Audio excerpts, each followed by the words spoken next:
Hello, welcome to UPSC prelims booster videos. इस video में हम जानेंगे घोस्ट पार्टिकल के बारे में और देखेंगे किस प्रकार से क्वेश्चन हमें प्रीलिम्स में आ सकते हैं। सो फर्स्ट ऑफ ऑल हमें ये पता होना जरूरी है कि ये घोस्ट पार्टिकल क्यों न्यूज में थे। तो याद रखिए, जो आइस क्यूब न्यूट्रिनो ऑब्जर्वेटरी है अंटार्कटिका में, वहां पे साइंटिस्ट इन्होंने रिसेंटली न्यूट्रिनोज को डिटेक्ट किया था जो अर्थ के थ्रू पास हो रहे थे। ओके, सो इसीलिए हमें दिखता है कि ये न्यूज में था और पॉसिबली पेपर में आने के भी चांसेस हो सकते हैं। ओके, सो स्टार्ट करेंगे हम बेसिक से। व्हाट इज घोस्ट पार्टिकल या फिर जिसे हम न्यूट्रिनोज कहते हैं उसके बारे में। ओके, तो याद रखिए, न्यूट्रिनोज और ghost particle they are sub atomic particle where there is a negligible mass and no electric charge. ये हमें पता होना जरूरी है। ओके, जिसपे निग्लिजिबल मास होगा, ओके, और कोई इलेक्ट्रिक चार्ज नहीं होगा। ये दो चीजें आपने हाईलाइट रखना, ये चीजें याद रखना। ओके, देन नेक्स्ट, जो स्टैंडर्ड मॉडल है पार्टिकल फिजिक्स का, वो इन्हें लेप्टन कैटेगरी में कैटेगराइज करती है। ओके, और basically standard model of particle physics क्या है, तो ये एक पार्टिकल जो रहते हैं फिजिक्स के, उनके फील्ड को, फंडामेंटल फोर्सेस को किस तरीके से गवर्न किया जाता है उसको कैटेगराइज करता है। ये चीज हमें पता होना जरूरी है। ओके, देन सेकेंड, हमें पता होना चाहिए न्यूट्रिनोज के सोर्स क्या है। तो याद रखिए, जो सुपरनोवा हो जाए या फिर ब्लैक होल हो जाए या फिर न्यूक्लियर रिएक्शन जो सन में होती है वो, okay, through various cosmic event ये जो न्यूट्रिनोज है वो इमेट होती है। क्लियर?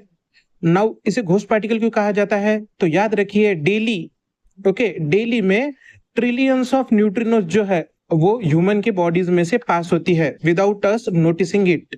ओके, इसलिए इसे घोस्ट पार्टिकल कहा जाता है। लाइक एयर हो जाए या फिर कुछ भी हो जाए, हम उसे महसूस कर सकते हैं, हमें वो पता है। ओके, बट ये घोस्ट पार्टिकल हमारे शरीर में से ट्रैवल करते हैं लेकिन हमें ये पता नहीं चलता। ओके, तो ये चीज हमें याद रखना होगा।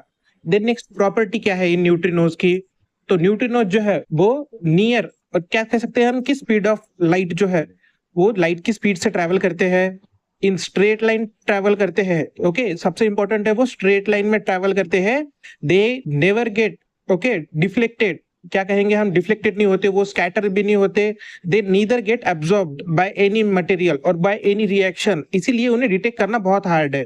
ओके, तो वो ना तो डिफ्लेक्ट हो रहे हैं ना तो स्कैटर्ड हो रहे हैं, तो उन्हें ऑब्जर्व नहीं कर सकते हैं हम। ओके, बट ये जो न्यूट्रिनोज है वो अबंडेंट अमाउंट में यूनिवर्स में प्रेजेंट है। ओके, जो एज ए एक्सेलेंट मैसेंजर है इंफॉर्मेशन का, ओके, काम करते हैं कि उनकी उनमें जो इंफॉर्मेशन है वो बहुत है, जो वेरियस कॉस्मिक इवेंट को अनकवर कर सकती है अगर हम उनके बारे में पता कर सके तो। Okay, like gamma rays and cosmic rays, gamma rays cosmic rays हम डिटेक्ट कर सकते हैं बट दिस न्यूट्रिनोज हम इजीली डिटेक्ट नहीं कर सकते हैं। क्लियर? ये चीज हो गई हमें पता। देन नेक्स्ट, ये न्यूट्रिनोज को डिटेक्ट करने के लिए हमने एक स्पेसिफिक डेडिकेटेड ऑब्जर्वेटरी बनाई है जो है अंटार्कटिका में, और जिस ऑब्जर्वेटरी को नाम दिया गया था आइस क्यूब ऑब्जर्वेटरी। ओके, अब ऐसा क्यों, तो याद रखिए अंटार्कटिका में ये जो ऑब्जर्वेटरी है उसे 2500 metre, okay, beneath the ice surface, okay, situate किया गया है।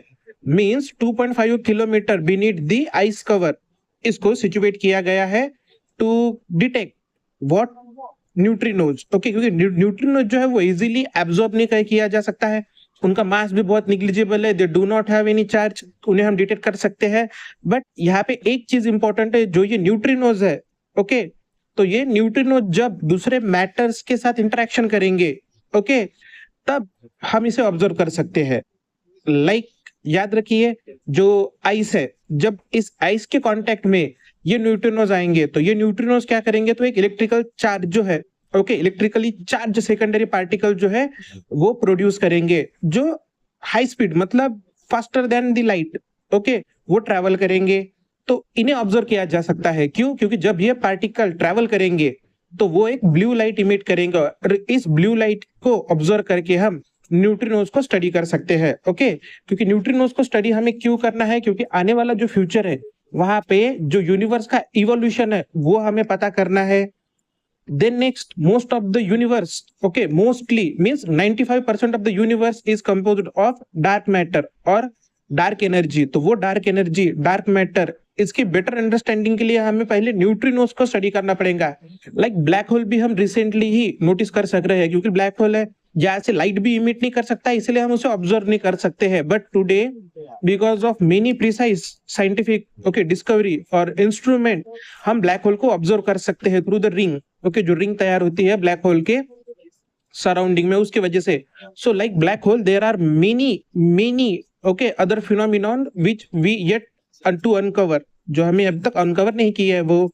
देन नेक्स्ट, हमें जो न्यूट्रिनोज है वो स्टार से जो इमिट होंगे, तो उसका जो स्टडी है वो भी हम कर सकते हैं, स्टार्स के बर्थ का, स्टार्स के टोटल प्रॉपर्टी का। तो उसके लिए भी हमें न्यूट्रिनोज की स्टडी चाहिए। देन नेक्स्ट, मेडिकल एप्लीकेशन में हम न्यूट्रिनोज को यूज कर सकते हैं, सिमिलर टू एक्सरे मशीन के जैसे, एमआरआई के जैसे। Then next one, nuclear proliferation को मॉनिटर करने के लिए हम इस न्यूट्रिनोज को ऑब्जर्व कर सकते हैं। क्योंकि याद रखो, जब न्यूक्लियर रिएक्टर में न्यूक्लियर रिएक्शन होगा तो न्यूक्लियर रिएक्शन के वक्त न्यूट्रिनोज इमिट होंगे, तो वो इमिट होने वाले न्यूट्रिनोज को ऑब्जर्व कर सकते हैं हम by developing new instrument on the line to observe neutrino which में emitted by the nuclear reactor. So nuclear proliferation जो है वो हो रहा है कि नहीं बराबर से दुनिया भर में, तो वो भी हम ऑब्जर्व कर सकते हैं। So all in all, exam point of view आपको क्या याद रखना है, व्हाट इज घोस्ट पार्टिकल? तो ghost particle nothing but neutrinos, जिनका निग्लिजिबल मास रहता है, जिन पे नो इलेक्ट्रिक चार्ज रहता है। क्लियर ये चीज?